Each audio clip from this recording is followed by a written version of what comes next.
Alright. So the Villager Ridley combo we saw just a moment ago. Yep, and the Flocon Joker. Called it. Alright. Let's see how it goes. So I know in the previous two games, they started off losing the center at the very beginning. We'll see what happens again. I think it's a really weird opposition to play, the Ridley and the Villager. Because the Villager just ends up like zoning out, right? But the Ridley's so big that it's like very hard for him to play around everything, I feel. Yeah, I mean, I suppose. I feel like they have like some level of synergy, right? I think the idea maybe to me is like, you know, so obviously with Villager, if you can help sort of hold the center, right, you can like sort of like just start poking out, and then you can just send Ridley at them, just sort of, you know, around the edges and whatever. This is the Ridley play. Edge cards and so on. I think in that sense you have a decent amount of synergy. I think it's probably more though that they're just more comfortable on these characters. Oh yeah. I think the alternative for Ridley would be like ZSS, right? I think that's the other main character he plays. I don't know if Flocon plays anything else necessarily. Or maybe like a Fox or something. Yeah, but I don't know if they're comfortable with that. Yeah. That's the main thing. In the end, I think American Age is always, you know, you focus on the things that you can/want to play before like what's good, right? Because that tends to be a bigger factor when it comes to like, you know, how you perform and even just how you enjoy the game. Yeah. I actually made the decision to go buff earlier. Right. It kind of works out actually. Yeah, whenever I want to play Puff, so usually I play with Nordic, right, just to get you with the backstory. And so usually when I want to play Puff, I'm like, hey, we're doing a best of 5 or just one game? Because if we're doing a best of 5, I don't want to play Puff. Like, after like game 2, I'm gonna be sick of it already. But it's like nice to like pick up every now and then, you know, just to like see if I can still do the rest confirms. It's also just very good in doubles. Yeah, for sure. You stay alive and you get to get people very easily. Yeah, I mean, I think the reason that Puff is good in singles carries over in doubles, right? Which is not always true for every character. Yeah. But like the things that Puff brings it's like are fairly the only unique. character where it carries over like fully. Yeah. Right, we should probably commentate on the actual status Nash, which is Nibodax on his last stock already, which is quite surprising.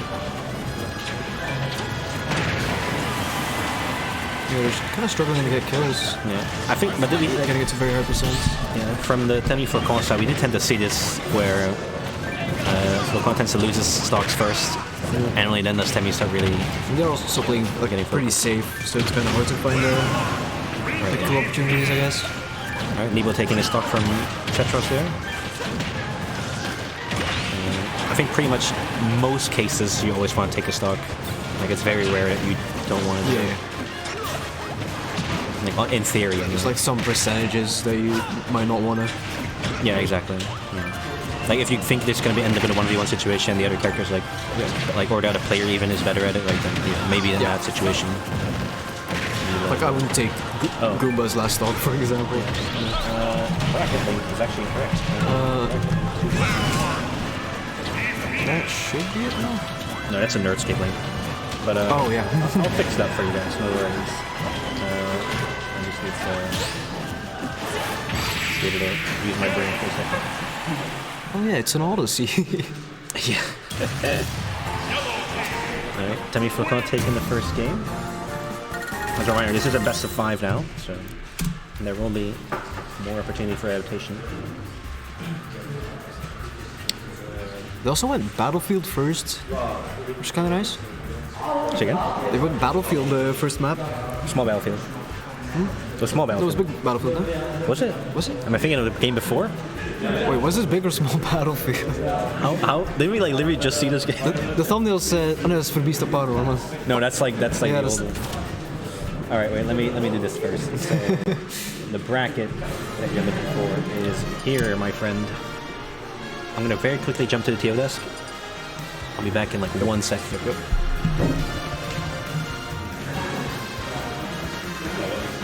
Lovely commentator, TO hybrid, of course.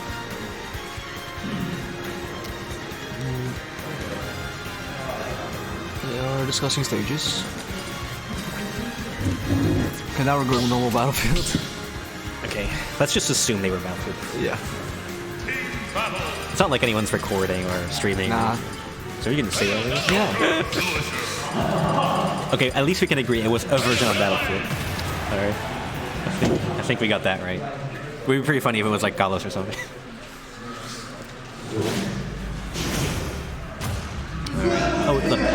the Bayonetta out now. I told you it might happen. I mean, I guess it's fine against the Ridley. Right? I told you with zero confidence. It's like a really good matchup. Now I can assume I was confident. I think it's really just like a matter of comfort though. No.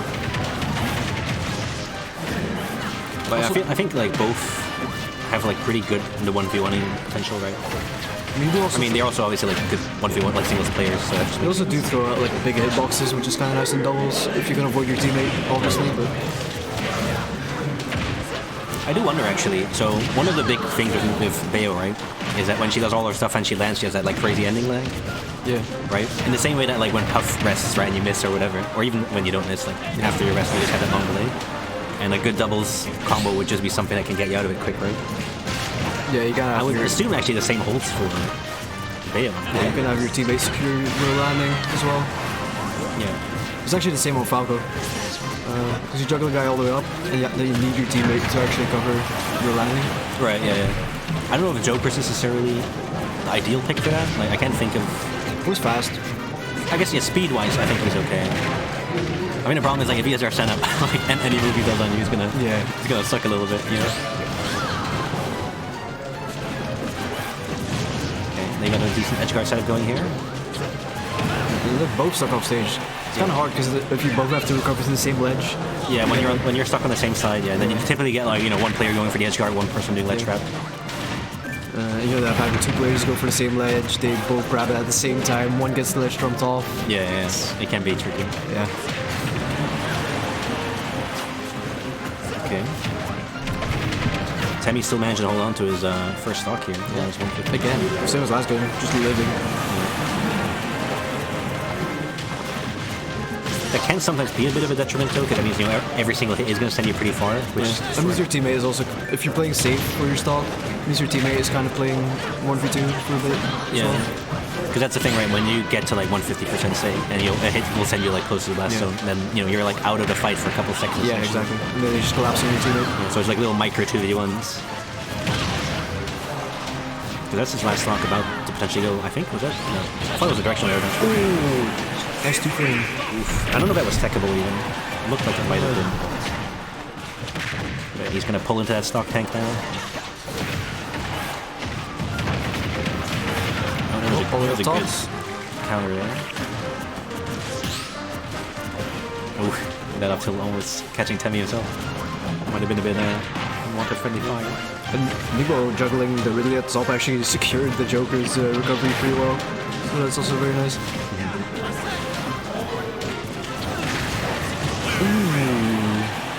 Cheeky smash. So I think, is he going to take his stock? It doesn't look like it. So yeah. I feel like they both could have just suicided for the balloons and played like a... I think that was an accident. Well, I guess it's not worth like throwing away 2 stocks for maybe. Alright, yeah, so we're going to get into a 2v1 situation where the two side has double stocks on both. They are both pretty high percent on this. It's always doable, but... Well, I mean, even the situation earlier that was looking, not as nice this is worse. Ooh, what? Oh wow, okay. That buried behind him. That's so weird. No, it goes like both ways, right? Oh yeah, but like even it's just weird to see because he hits a shield and still gets the one behind him. Oh right, yeah. But yeah, I mean, the shovel doesn't care. Oh yeah, doubles maybe. Right. Oh, okay. I'm not sure if that was a DI. Yeah, probably. That was pretty good. Floaty character as well. So yeah, playing against the Joker in the 2v1 is not the easiest.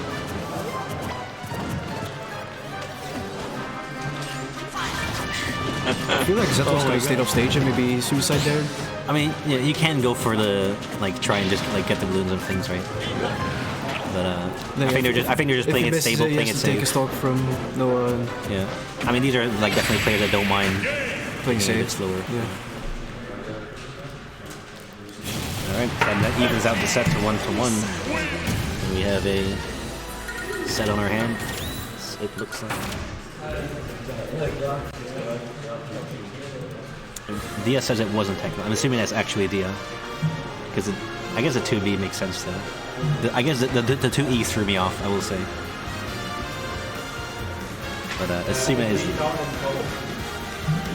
I will take their word The for it. Town and Carlos are the bans.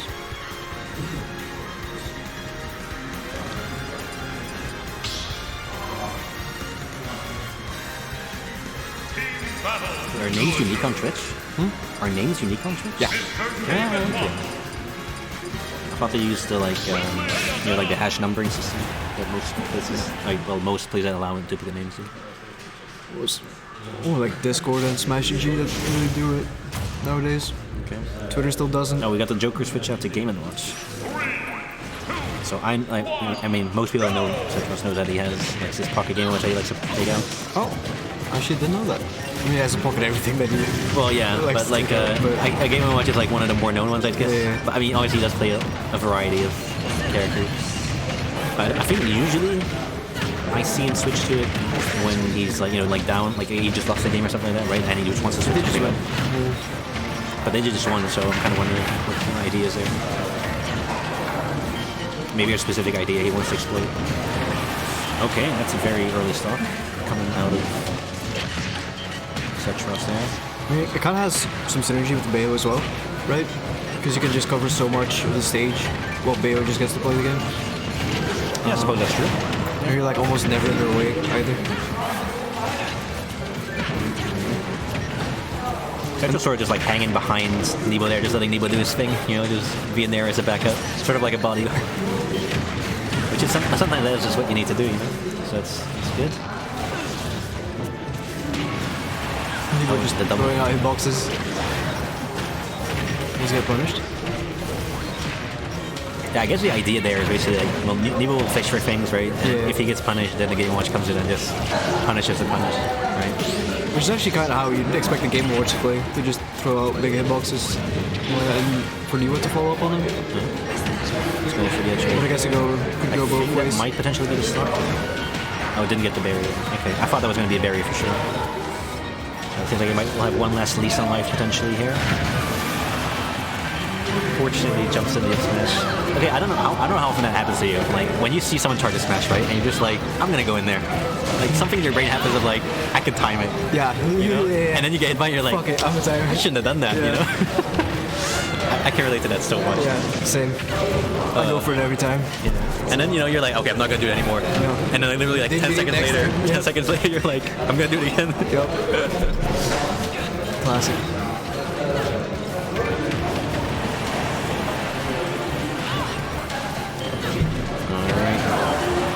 Oh, it's a trade hit there. But I will secure That's even on stocks. And it's looking relatively even. Definitely a lot closer than the game before. They're kind of like forcing the 1-for-1s a lot. Which is, I guess, a decent way to play against this villager. Ooh, okay. And we go from a relatively even situation to a very not even situation.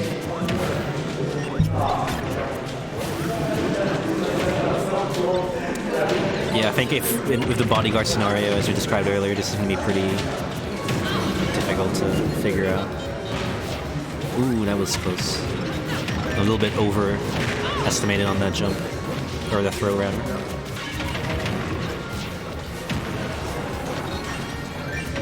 Yeah, they're just covering as much of the stage as possible.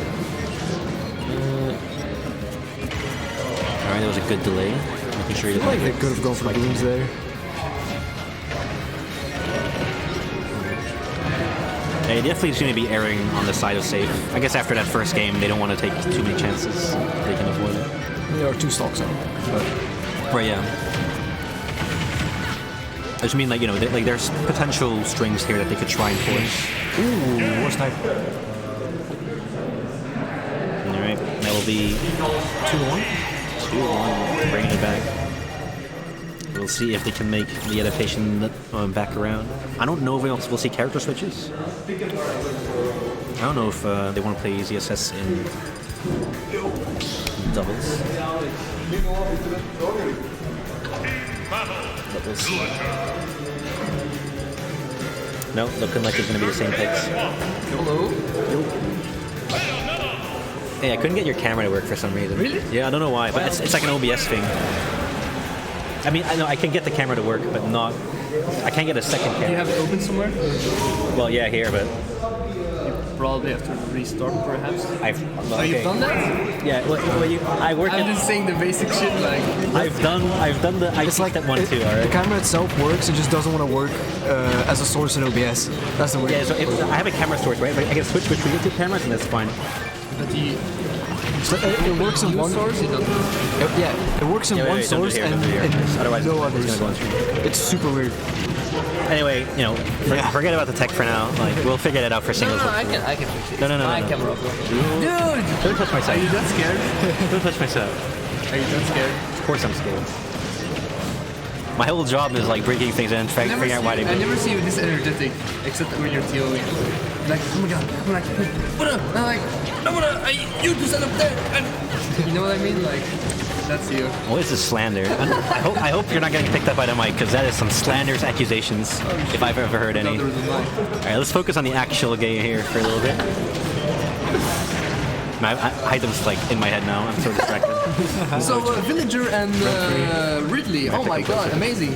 Amazing gameplay over here. It's a yellow Villager and yellow Ridley, because they're Team Yellow.